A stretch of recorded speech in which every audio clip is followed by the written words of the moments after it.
بسم اللہ الرحمن الرحیم۔ السلام علیکم ورحمۃ اللہ وبرکاتہ۔ واقعہ تو عذاب قوم لوط۔ ابلیس لعین نے ایک بوڑھے آدمی کی صورت میں نمودار ہو کر ان لوگوں سے کہا کہ اگر تم لوگ مہمانوں کی آمد سے نجات چاہتے ہو تو اس کی تدبیر یہ ہے کہ زبردستی اس کے ساتھ بدفعلی کرو۔ چنانچہ سب سے پہلے خود ایک خوبصورت لڑکے کی شکل میں ظاہر ہوا اور اپنے ساتھ ان لوگوں سے خوب بدفعلی کرائی۔ پھر رفتہ رفتہ اس برے کام کے لیے یہ لوگ اس قدر عادی ہو گئے کہ عورتوں کو چھوڑ کر مردوں سے اپنی شہوت پوری کرنے لگے۔ چنانچہ حضرت لوط علیہ السلام نے ان لوگوں کو اس فعل بد سے منع کرتے ہوئے اس طرح واعظ فرمایا۔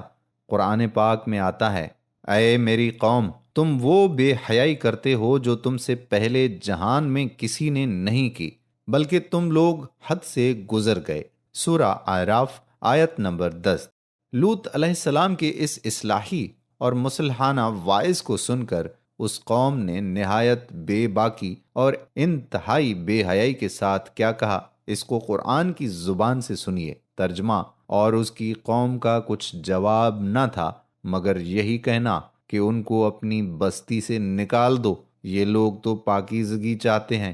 سورہ اعراف۔ ویڈیو میں آگے بڑھنے سے پہلے تمام ساتھیوں سے کہنا چاہتا ہوں کہ اگر آپ بھی ہماری خصوصی دعا میں شامل ہونا چاہتے ہیں تو کمنٹ میں اپنا نام ضرور تحریر کریں تاکہ آپ کا نام لے کر دعا کی جا سکے۔ پیارا اسلام کی ویڈیو کو دیکھنے والے مزید انبیاء کرام کے حوالے سے ویڈیوز دیکھنے کے لیے ہمارا چینل ضرور سبسکرائب کریں تاکہ نئی آنے والی ویڈیو آپ تک آسانی سے پہنچ سکیں اور آپ بھی پیارا اسلام کا حصہ بن جائیں۔ دوستو، جب اس قوم کی سرکشی اور بدفعلی قابل ہدایت نہ رہی تو اللہ تعالیٰ کا عذاب آ گیا۔ چنانچہ حضرت جبرائیل علیہ السلام فرشتوں کو ہمراہ لے کر آسمان سے اترے اور حضرت ابراہیم علیہ السلام سے ملنے کے بعد رخصت ہو کر حضرت لوط علیہ السلام کے پاس پہنچے۔ یہ سب فرشتے بہت حسین اور خوبصورت لڑکوں کی شکل میں تھے۔ ان مہمانوں کے حسن و جمال کو دیکھ کر اور قوم کی بدکاری کا خیال کر کے حضرت لوط علیہ السلام بہت فکر مند ہوئے۔ تھوڑی ہی دیر میں قوم کے بدفعلوں نے لوط علیہ السلام کے گھر کا محاصرہ کر لیا اور بدفعلی کے ارادے سے دیوار پر چڑھنے لگے۔ آپ علیہ السلام نے نہایت دل سوزی کے ساتھ ان لوگوں کو سمجھایا اور اس برے کام سے منع کرنا شروع کر دیا، مگر یہ بدفعل اور سرکش قوم اپنے بیہودہ اقدام سے باز نہ آئی۔ حضرت لوط علیہ السلام نے اپنے مہمانوں پر دروازہ بند کر دیا، پس وہ آئے اور انہوں نے دروازہ توڑا اور اندر داخل ہو گئے۔ حضرت جبرائیل علیہ السلام نے ان کی آنکھوں پر ضرب لگائی تو ان کی بینائی ختم ہو گئی، تو انہوں نے کہا کہ اے لوط، تو ہمارے پاس جادوگر لے کر آیا ہے۔ چنانچہ انہوں نے آپ کو بڑی دھمکیاں دیں اور آپ علیہ السلام دل ہی دل میں فکر مند ہوئے کہ جب یہ چلے جائیں گے تو وہ مجھے اذیتیں دیں گے۔ فرشتے اب تک یہ منظر خاموشی سے دیکھ رہے تھے۔ جب ان اوباشوں کی گستاخی اور حضرت لوط علیہ السلام کی پریشانی اور بے بسی کی انتہا ہو گئی تو جبرائیل علیہ السلام گویا ہوئے، آپ ڈریے نہیں، میں آپ کے رب کی طرف سے بھیجا ہوا ہوں۔ اے لوط، گھبراؤ نہیں، دروازہ کھول دو اور ان مسخروں کو آگے آنے دو۔ ہم لڑکے تھوڑے ہی ہیں کہ یہ آگے بڑھ کر ہم کو دبوچ لیں گے۔ اب ان ظالموں کی مہلت کی گھڑیاں ختم ہو گئیں، صرف صبح ہونے کی دیر ہے اور صبح کے طلوع ہونے میں اب زیادہ وقت نہیں۔ حضرت لوط علیہ السلام نے کہا، اب سورہ ہود میں مذکور قرآن مجید کے الفاظ میں سنیے جس کا ترجمہ ہے، تو جب ہمارے بھیجے ہوئے فرشتے لوط کے پاس پہنچے تو وہ بہت غمگین اور تنگ دل ہوئے، کیونکہ انہوں نے فرشتوں کو پہچانا نہ تھا۔ وہ سمجھے کہ وہ انسان ہیں اور وہ اپنی قوم کی عادت بد سے واقف تھے۔ کہنے لگے کہ آج کا دن بڑی مصیبت کا ہے، خدا خیر کرے۔ اور ان مہمانوں کی خبر پاتے ہی ان کی قوم اپنی شہوت سے مجبور ہو کر ان کے گھر کی طرف بے اختیار دوڑی ہوئی آئی، اور وہ پہلے سے بدکاریوں کے خوگر تھے،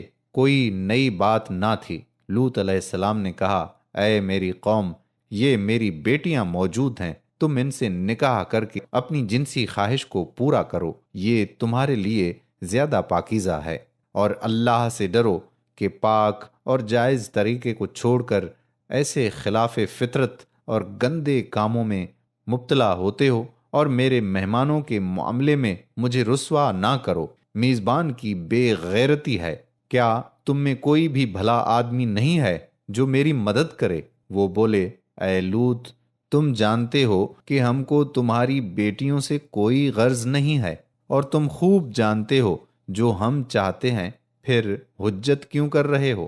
ہم اپنا ارادہ پورا کیے بغیر نہیں مانیں گے۔ اس موقع پر لوط علیہ السلام نے انتہائی گھبراہٹ اور پریشانی کے عالم میں کہا، کاش مجھ میں تم سے تنہا مقابلہ کرنے کی طاقت ہوتی، یا کوئی طاقتور اور مضبوط پناہ دینے والا ہوتا، یعنی یہاں میرا کنبہ اور جتھا ہوتا جو اس وقت میری مدد کے لیے کھڑا ہو جاتا، کیونکہ حضرت لوط علیہ السلام اس قوم کے آدمی نہ تھے بلکہ کنعانی تھے، اور مضبوط سہارا سے مراد برادری کا طاقتور جتھا ہے۔ مگر پھر ان کو تنبیہ ہوا اور فوراً خیال آیا کہ بہتر یہ ہے کہ میں ایک بڑی طاقت کی پناہ لوں، اور وہ اللہ تعالیٰ کی عنایت اور مدد ہے۔ حضرت لوط علیہ السلام کی اس پریشانی کو دیکھ کر آخر فرشتوں نے اپنے آپ کو بے نقاب کر دیا اور کہنے لگے، اے لوط، گھبراؤ مت اور ہماری فکر نہ کرو، ہم تمہارے پروردگار کے بھیجے ہوئے فرشتے ہیں جو ان کو تباہ کرنے کے لیے آئے ہیں۔ یہ ہمارا تو کیا بگاڑیں گے، تم تک بھی نہ پہنچ پائیں گے، سو تم کچھ رات رہے اپنے اہل و عیال کو لے کر نکل جاؤ، اور تم میں سے کوئی شور اور دھماکہ یعنی عذاب کی آواز سن کر پیچھے مڑ کر بھی نہ دیکھے۔ ہاں، تمہاری بیوی جو قوم سے ملی ہوئی ہے، وہ ان کی فکر میں پیچھے مڑ کر دیکھے گی، بے شک اس کو بھی وہ عذاب پہنچ کر رہے گا جو ان کو پہنچے گا، اور وہ اس لپیٹ میں آ جائے گی۔ اب ان ظالموں کی ہلاکت میں دیر نہیں ہے، بے شک ان کی تباہی کے لیے صبح کا وقت مقرر کیا گیا ہے، صبح قریب نہیں ہے۔ پھر جب ہمارا حکم پہنچا تو ہم نے ان کی بستی کو تل پٹ کر دیا۔ جبرائیل علیہ السلام نے اس بستی کو اٹھا کر بلندی سے زمین پر الٹا کر کے پٹک دیا، پھر اس پر پکی ہوئی مٹی کے پتھر برسائے، اور پتھر خدا کی طرف سے نامزد کیا ہوا تھا کہ اسے کہاں گرنا ہے، اور یہ بستی ان ظالموں سے جو آج محمد صلی اللہ علیہ وآلہ وسلم کا انکار اور ان کی مخالفت کر رہے ہیں، کچھ ایسی دور نہیں ہے، بلکہ مکہ سے شام کا سفر کرتے وقت راستے میں پڑتی ہے۔ بحوالہ سورہ ہود۔ بعض روایات سے معلوم ہوتا ہے کہ حضرت لوط علیہ السلام کے گھر پر چڑھائی کرنے والوں کو بھیجنے والے قوم کے کچھ سردار تھے، انہی کے لیے ان بدمعاشوں نے مہمانوں کا مطالبہ کیا تھا۔ اس لیے حضرت لوط علیہ السلام نے فرمایا کہ یہ میری بیٹیاں موجود ہیں، مگر یہ واضح رہے کہ خواہ بیٹیوں سے ان کی حقیقی بیٹیاں مراد ہوں یا قوم کی لڑکیاں۔ حضرت لوط علیہ السلام کا مطلب یہ تھا کہ ان سے نکاح کر کے جائز طور تمنا کرو، خدا نہ خواستہ یہ مطلب نہیں تھا کہ زنا کرو، ورنہ اس کا ہرگز یہ مطلب نہیں رہتا کہ کوئی اللہ کا نبی ایسی بات کر سکتا ہے۔ چنانچہ حضرت لوط علیہ السلام اپنی بیٹیوں کو ساتھ لے کر بستی سندوم سے باہر نکل آئے۔ ان کی بیوی اہل سندوم سے ملی ہوئی تھی، اور بعض روایات کے مطابق اسی نے سندوم کے بدماشوں کو خوبصورت مہمانوں کی آنے کی خبر دی تھی۔ جب قوم لوط پر عذاب آیا تو آپ نے فرمایا کہ کوئی بھی بستی کی طرف نہ دیکھے، ورنہ وہ بھی عذاب میں مبتلا ہو جائے گا۔ لیکن عذاب کا دھماکہ اور شور و ہنگامہ ہوا تو آپ کی بیوی نے پیچھے مڑ کر دیکھا، اور ان کی حالت معلوم کرنے کے لیے کچھ دیر رکی تو اتنے میں ایک پتھر اسے آ لگا، اور وہ بھی عذاب کی لپیٹ میں آ کر ہلاک ہو کر جہنم رسیدہ ہو گئی، اور توریت کے بیان کے مطابق نمک کا ایک ستون بن کر رہ گئی۔ حضرت لوط علیہ السلام سندوم سے نکل کر ایک قریبی بستی سوعر میں چلے آئے، ساتھ میں ان کی 2 بیٹیاں بھی تھیں۔ سوعر عذاب سے محفوظ رہا، اور غار میں حضرت لوط علیہ السلام نے پناہ لی اور قیام فرمایا۔ اللہ تعالیٰ نے زمین کو لپیٹ دیا۔ اس طرح آپ علیہ السلام اپنے چچا حضرت ابراہیم علیہ السلام کے پاس پہنچ گئے۔ روایت ہے کہ حضرت لوط علیہ السلام نے یاقین نامی بستی میں رہائش اختیار کی۔ اس سے پہلے آپ زغر میں تشریف فرما ہوئے۔ جب آپ علیہ السلام نے عذاب الہی کے آثار کو دیکھا تو آپ علیہ السلام اللہ تعالیٰ کے حکم سے وہاں چل دیے اور اس جگہ پر سجدہ ریز ہوئے، اور آپ کی زبان مبارک سے یہ الفاظ نکلے: میں نے یقین کر لیا کہ اللہ کا وعدہ برحق ہے۔ انہی الفاظ کی مناسبت سے اس جگہ کو یاقین کے نام سے پکارا جاتا ہے۔ مقام یقین قریہ بنی نعیم سے 2 میل کے فاصلے پر ہے، جہاں سیدنا ابراہیم خلیل اللہ علیہ السلام اور سیدنا لوط علیہ السلام کا مقام مصلی ہے۔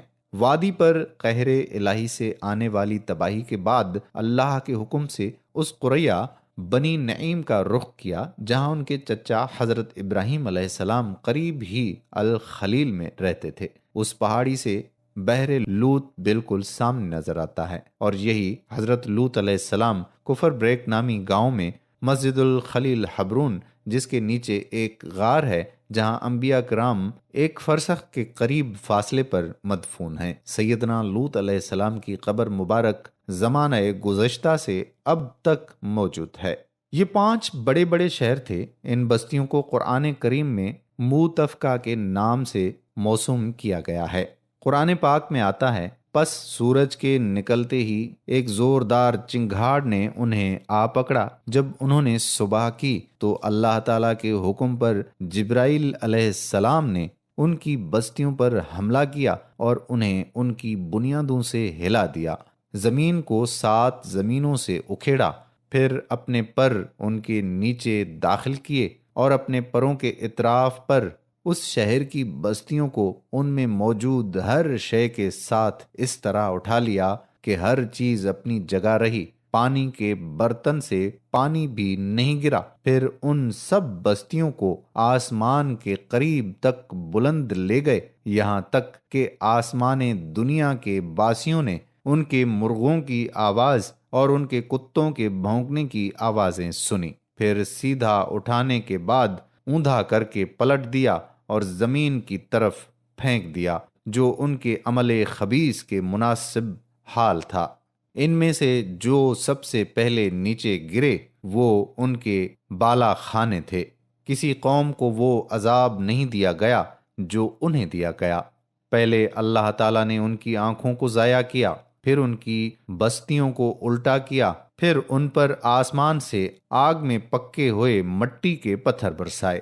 تفسیر در منشور میں لکھا ہے کہ اللہ تعالیٰ نے ان پر گندھک کے پتھر برسائے، پھر کنکر کے پتھروں کا مینہ برسا اور چکنا چور ہو کر بکھر گئیں۔ پھر کنکر کے پتھروں کا مینہ برسا اور زور سے سنگ باری ہوئی کہ کوئی بھی نہ بچا۔ ان کی لاشیں ٹکڑے ٹکڑے ہو کر بکھر گئیں۔ ان شہروں میں جتنے مرد و عورت اور بچے آباد تھے، اتنے ہی پتھر ان شہروں پر برسے تھے۔ جو پتھر ان پر برسائے گئے تھے ان پر نشانات تھے جن کی وجہ سے وہ دوسرے پتھروں سے ممتاز تھے۔ ان پر خطوط تھے یا مہریں تھیں، یا ان پر ہر شخص کا نام لکھا گیا تھا، اور جس کے نام کا جو پتھر تھا وہ اسی کو لگتا اور وہ ہلاک ہو جاتا تھا۔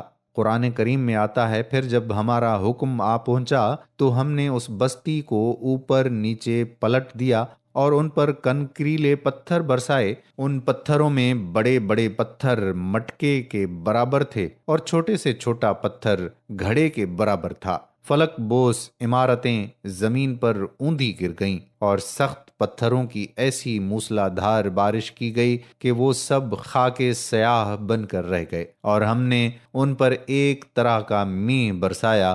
پھر دیکھ لو اب کہ مجرموں کا انجام کیسا ہوا۔ عذاب صبح ہوتے ہی شروع ہوا اور اشتراق تک سب معاملہ ختم ہو گیا، حتیٰ کہ ان کی قوم کا کوئی شخص بستی سے باہر تھا یا چلا گیا تھا تو اس کو وہیں پتھروں کے عذاب سے ہلاک کر دیا گیا۔ تورات میں ہے کہ سدوم اور عمودہ پر آگ اور گندک کی بارش ہوئی تھی، اور قرآن مجید میں ہے کہ پتھر گرے تھے۔ دونوں بیانوں کے جمع کرنے سے معلوم ہوتا ہے کہ ایسی حالت پیش آئی ہوگی جیسے آتش فشاں پہاڑ کے پھٹنے سے واقع ہوتی ہے۔ بہرحال یہ وادی پھٹ کر دب گئی اور بحیرہ مردار کا پانی اس پر چھا گیا۔ استغفر اللہ۔